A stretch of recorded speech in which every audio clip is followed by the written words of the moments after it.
ലോകത്തെ പള്ളിക്കാട് എടുത്ത് പരിശോധിച്ചാൽ കൂടുതൽ പ്രായമെത്തിയവരുടെ ഖബറാണോ പള്ളി മൈതാനിയിൽ ഉള്ളത്, അല്ല കൂടുതൽ പ്രായമെത്താതെ മരിച്ചവരുടെ ഖബറാണോ ഉള്ളത് എന്നൊരു കണക്കെടുപ്പ് നടത്തിയാൽ ബഹുഭൂരിപക്ഷം ഖബറും വയസ്സ് കുറവുള്ള കാലത്ത് മരിച്ചവരായിരിക്കും എന്ന് സ്വൈദുൽ ഖാത്തിർ എന്ന ഗ്രന്ഥത്തിൽ ഹാഫിദ് ഇബ്നുൽ ജൗസി റഹിമഹുല്ലാഹ് എഴുതി വെക്കുന്നുണ്ട്. അതിനർത്ഥം ഏത് പ്രായത്തിലും നമുക്ക് മരിക്കാം, ഏത് സമയത്തും നമുക്ക് മരിക്കാം.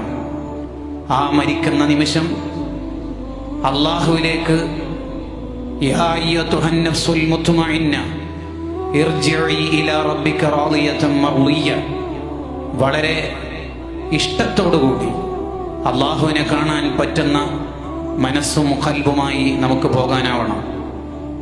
നാം ഭൂമിയിൽ ജീവിച്ച കാലത്തിനേക്കാൾ എത്രയോ ഡബിളായിരിക്കും ഭൂമിയുടെ അടിയിൽ ജീവിക്കേണ്ടത്, അഥവാ ഖബറിൽ. ആദം നബി അലൈഹിസ്സലാം 6000+ കൊല്ലമായല്ലോ ഖബറിൽ. ആകെ ആദം നബി അലൈഹിസ്സലാം ഭൂമിയിൽ എത്ര കാലമാണ് ജീവിച്ചത്? നബി സല്ലല്ലാഹു അലൈഹി വസല്ലം തങ്ങൾ 63 പ്രായം വരെയല്ലേ ഇവിടെ ജീവിച്ചത്? 1500 കൊല്ലമാവാറായില്ലേ തങ്ങൾ റൗദയിൽ കിടക്കുന്നത്? ഇതേപോലെ നമ്മളും ഭൂമിയുടെ താഴെയാണ് കൂടുതൽ ജീവിക്കേണ്ടത്. അങ്ങനെ ഭൂമിയുടെ താഴെ ഖബറിൽ മനോഹരമായ ജീവിതം നയിക്കണം എന്നുണ്ടെങ്കിൽ ഭൂമിയുടെ മുകളിലുള്ള കുറഞ്ഞ കാലം അയ്യുക്കും അഹ്സനു അമല, നല്ല മനുഷ്യനായി ജീവിക്കണം. അതാണ് അലി റളിയല്ലാഹു അൻഹു പറഞ്ഞത്, അൽയൗമ അമലുൻ വദൻ ജസാഉൻ.